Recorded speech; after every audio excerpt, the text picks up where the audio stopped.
Shalom. I want to begin first and foremost giving all praises to the Heavenly Father, Yahweh, and His only begotten Son, Yahweh Shai, whom the world ignorantly calls Jehovah and Jesus. The name of the Father being Yahweh, meaning He exists, and the name of the Son being Yahweh Shai, meaning He delivers. I want to give all praises in the ancient Hebrew tongue while facing the east. Call halal, Allah, Yahweh, Ba'ashem Yahushai, Ba'ashem Rakakwadash, Barakatah Yahweh, Barakatah Yahushai, the water, Yahweh Ba'ashem Yahushai, Ba'ashem Rakakwadash. Double honors to the apostles, to the elders of Yasharala, Greatmillstone.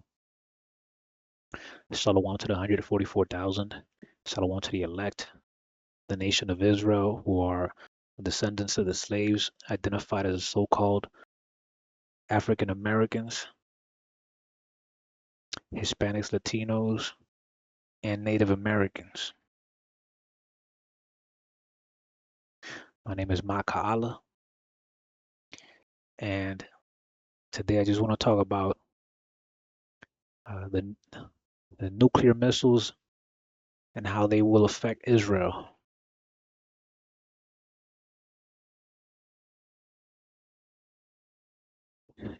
Trump's Iran strikes backfire. Russia warns that Iran will likely be resupplied with nuclear warheads. The United States military strikes on Iran's nuclear facilities have achieved the exact opposite of their intended goal. According to Russia's former president Dmitry Medvedev, instead of crippling Tehran's nuclear ambitions, the attacks have reportedly emboldened Iran and triggered a dangerous new phase in global geopolitics, one where multiple nations are now prepared to arm the Islamic Republic with nuclear warheads.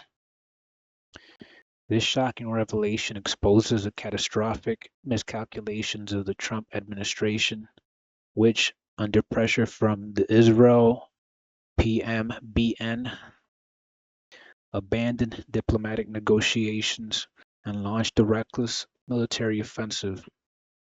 The opposite of what Trump claimed to want is occurring. Iran will likely be resupplied with nuclear warheads and capabilities.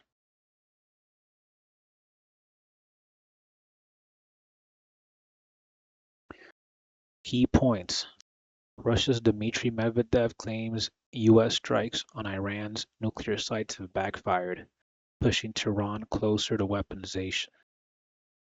Multiple nations allegedly stand ready to supply Iran with nuclear warheads, escalating global instability. Western media will continue to portray Iran as having no allies, but this is nothing but propaganda. Ends long-standing campaign to drag the U.S. into war with Iran succeeded, undermining diplomacy. All right, there goes that Jeremiah 50. Iran had previously agreed to stringent nuclear inspections and enrichment limits before Trump abruptly reversed course. The U.S. attack violates international law and risks plunging the Middle East into a wider conflict. Iran will be emboldened after the airstrikes, as other nations come to defend them. All right, so you gotta take this part out. Right? I mean, they had agreed to the inspections and then the limits and all that, but it seems like Trump got different marching orders from this guy right here, his puppet master, and the banking families that back him. All right, the small hat banking families that backed him. So he had to do what he had to do. All right, Amalek dragging Edom into war. Right, the rest of Edom into war, because Amalek is Edom. Right, dragging Babylon into war, America. And they basically just accomplished the opposite of what they wanted. It's like instead of bombing them into submission, where they won't even think about exploring, obtaining nuclear weapons. Right now, the opposite. All right, they're looking to arm their allies, man. Russia is looking to arm their allies, and Putin recently told Iran that he's ready to give them all the support they need. So they're helping each other. All right, Iran was sending drones to Russia. All right, now Russia has Iran's back. And Iran recently started attacking U.S. military bases. So we're going to see how long the so-called ceasefire lasts, because, or if they even agreed to it, because Amalek is itching to continue the battle. All right, and these are like birth pains. All right, like they come and go. So they declare a ceasefire. It'll just be temporary until the birth pains start up again.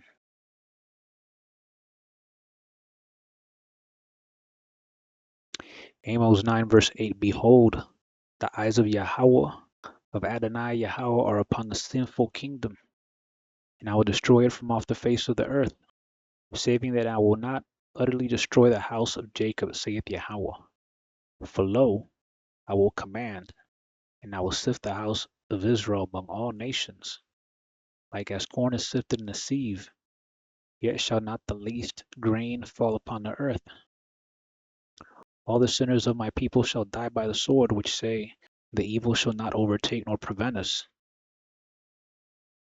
In that day will I raise up the tabernacle of David that is fallen, and close up the breaches thereof, and I will raise up his ruins, and I will build it as in the days of old, that they may possess the remnant of Edom, and of all the heathen, which are called by my name, saith Yahweh that doeth this. Behold, the days come, saith Yahweh, that the plowman shall overtake the reaper, and the treader of grapes him that soweth seed, and the mountains shall drop sweet wine, and all the hills melt. That's at nuclear fire, nuclear missile fire. And I will bring again the captivity of my people of Israel, and they shall build the waste cities, and inhabit them. And they shall plant vineyards, and drink the wine thereof. They shall also make gardens, and eat the fruit of them. And I will plant them upon their land, and they shall no more be pulled up out of their land which I have given them, saith Yahweh thy power. Right now, the thing about this nuclear destruction that's going to happen due to World War III, or this Battle of Armageddon, is that the difference between Babylon, aka America, and Israel being attacked by nuclear fire is that America is never going to be inhabited again. All right, it's never going to be built up again. All right, but on the contrary, Israel, all right, is going to be rebuilt again. All right, they shall build the waste cities. All right, and then when we go back into that land, all right, we're going to have spiritual power, man. All right, so we'll be able to build that back up, in no time. But we could also choose to have the heathen. All right, we could have the heathen build that up for us. And it's just like we built their America in slavery. All right, they could build they could build our kingdom too, just like we built their kingdom.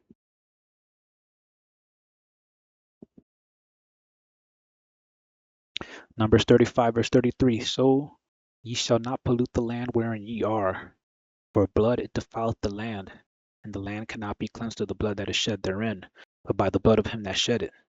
All right, hey, in that land of Israel is dirty as hell. All right, there's a lot of homosexuality going on over there. All right, idolatry. All right, murders. All right, thefts. whole bunch of things, man. All right, and that land can only be cleansed through destruction. All right, and that cleansing is coming soon. All right, so all those people that are in that land, they're going to be destroyed. All right, they're going to be destroyed, and any of the survivors of Amalek around the world, they're all going to go into captivity.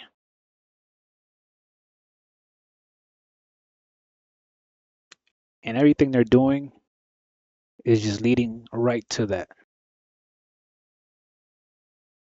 All right, it's like when you see them time travel movies, they try to prevent something, but everything they do to prevent it causes that thing to happen. That's what they're doing. They're trying to prevent this nuclear destruction, but everything they're doing is just leading to it anyways. All right, so I'm gonna leave it there. I hope the video was edifying. Shalom.